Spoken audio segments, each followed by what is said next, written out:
what is magnetism? What in the world is magnetism? Why does a magnet attract another? Here you have it, okay?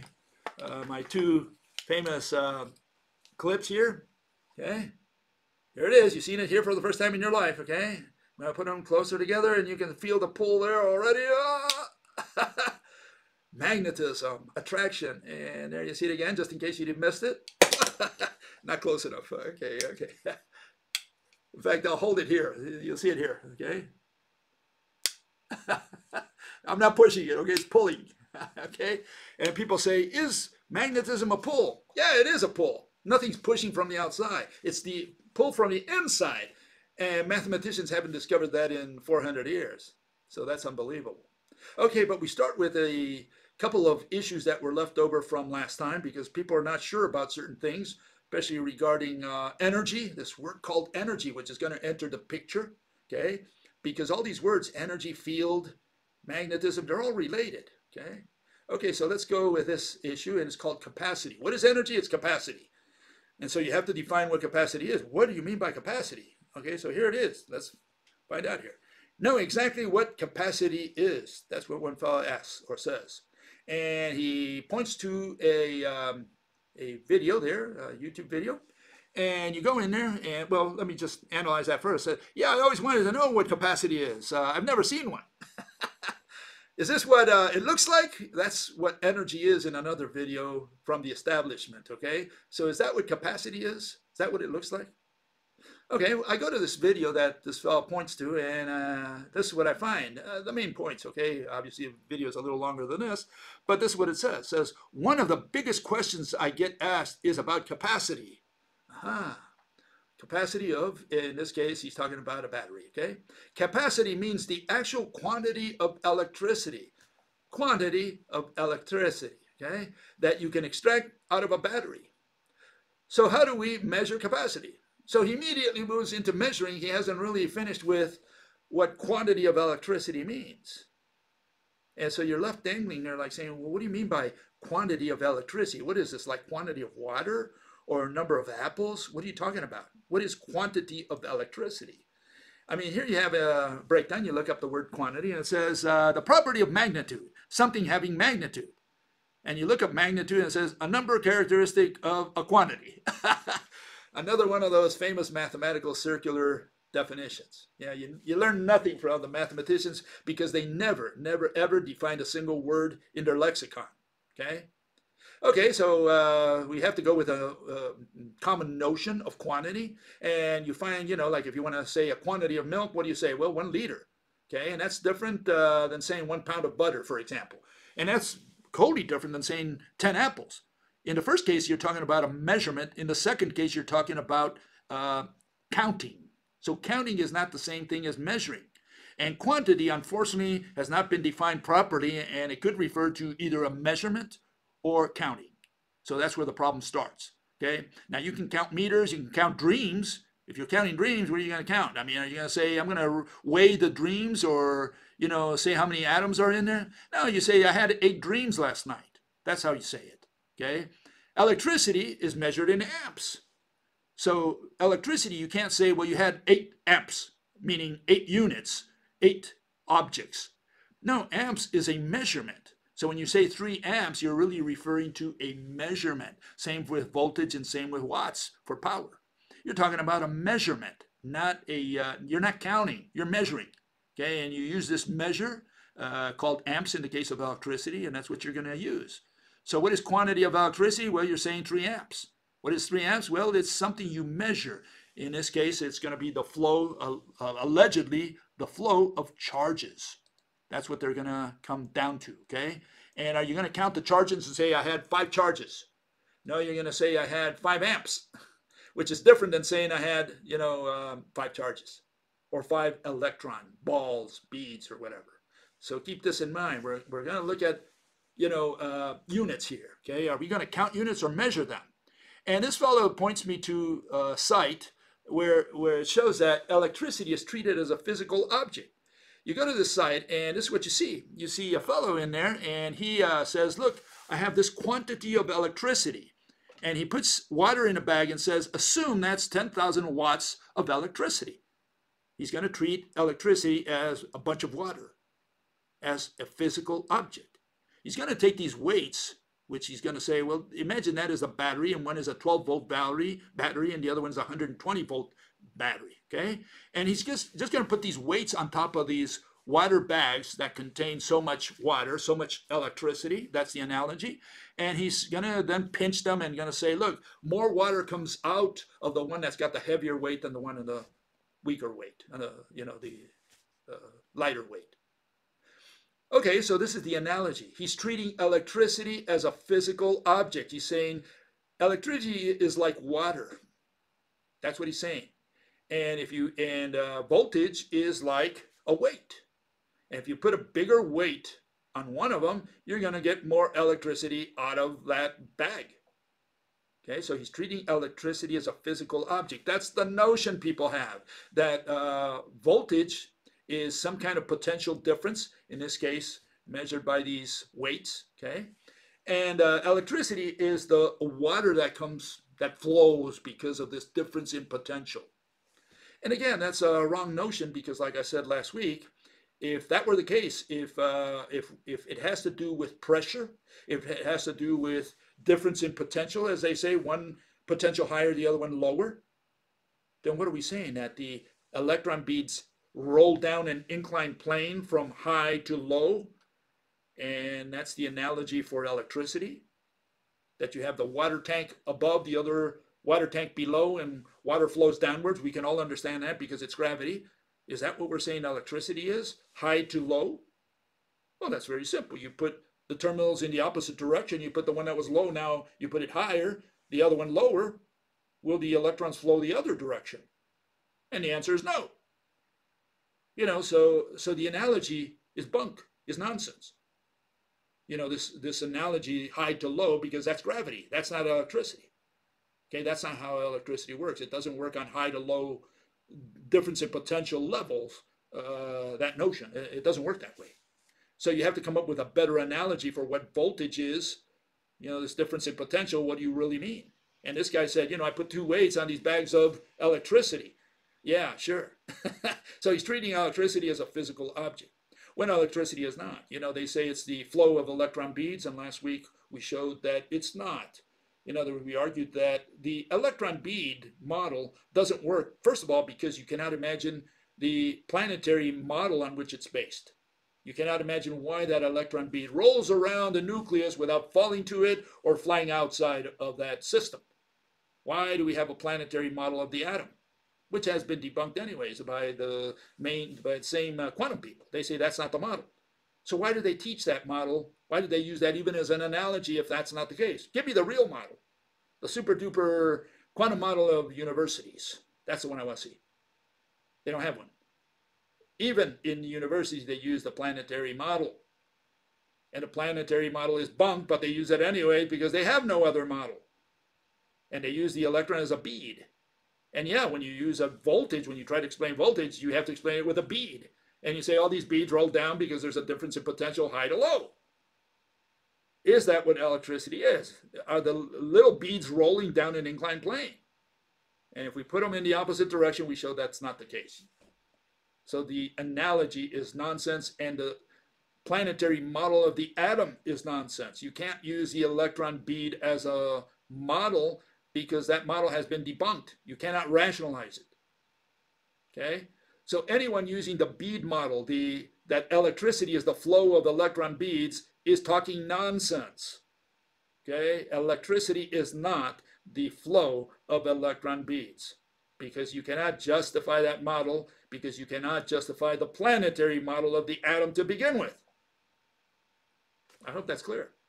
Okay, so you got to start there. You got to show me your atom before you talk about electron beads flowing. Okay, that's where we start. Okay, along the same lines, a fellow says, I got attacked for saying photons were light. Poor fellow. I was told this is wrong. Can you clarify? Is the electromagnetic spectrum a total fraud? Okay, and so this is my quick answer. They should not attack you. Okay, whoever did that is a meanie.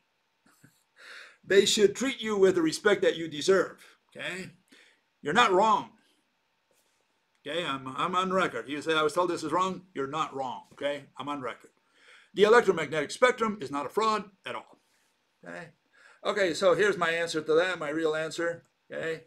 You're not wrong, you're irrational. The photon is not an object. The photon is a concept. Photon is a wave function collapse, whatever that means to you. Okay? Particles cannot explain any phenomenon or property of light, not one. Okay? Particles cannot explain anything about light. So anyone using discrete particles is talking nonsense. Aside from the fact that the so-called particle of quantum mechanics is not a particle.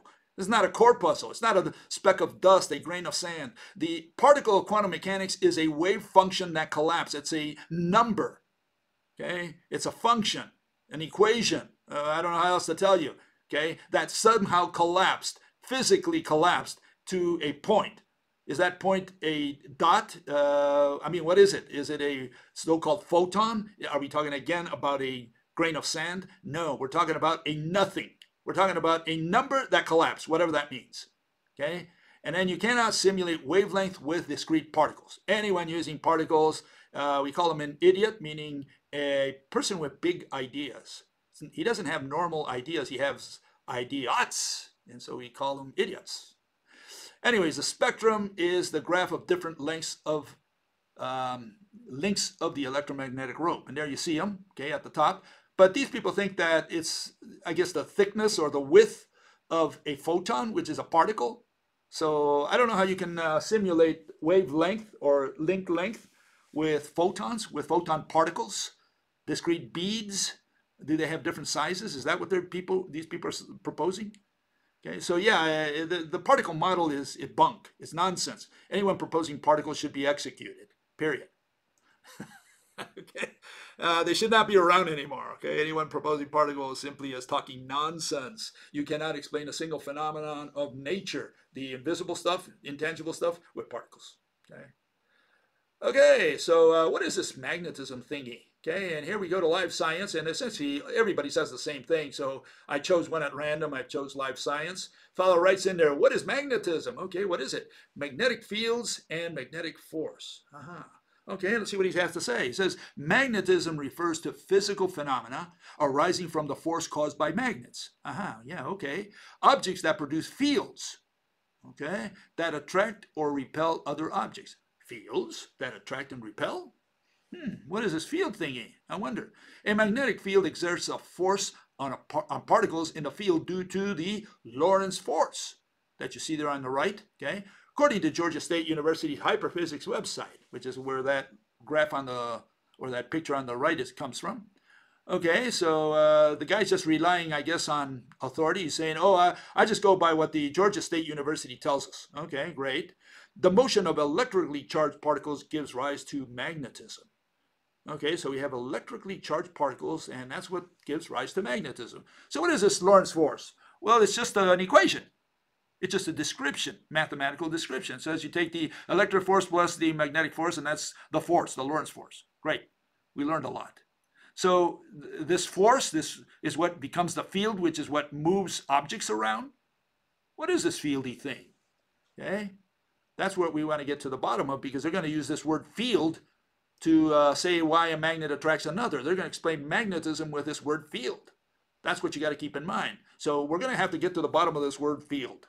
Okay, and so the fellow says, magnetic fields are generated by rotating electric charges. Okay, so we have rotating magnetic electric charges. Okay, and what are you talking about? He's talking about electrons that are moving. Again, he's going to think of this as electric beads or electron beads, okay? And he's going to call them electric charges because the electron carries, like we said the other day, it carries 1.6 times 10 to the minus 19 coulombs of charge, okay? And it says electrons all have a property of angular momentum or spin. So these charges, these electron beads, they spin around. Okay, and there you see them spinning. Okay. Most electrons tend to form pairs in which one of them is spin up and the other is spin down. In this case, their magnetic fields are in opposite directions, so they cancel each other out. Okay. However, some atoms contain one or more unpaired electrons, which spin can produce a directional magnetic field, which you see there. Okay, the magnetic field. Okay, whatever that is, I tried to illustrate that as best as possible.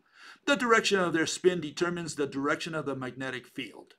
When a significant majority of unpaired electrons are aligned with their spins in the same direction, they combine to produce a magnetic field that is strong.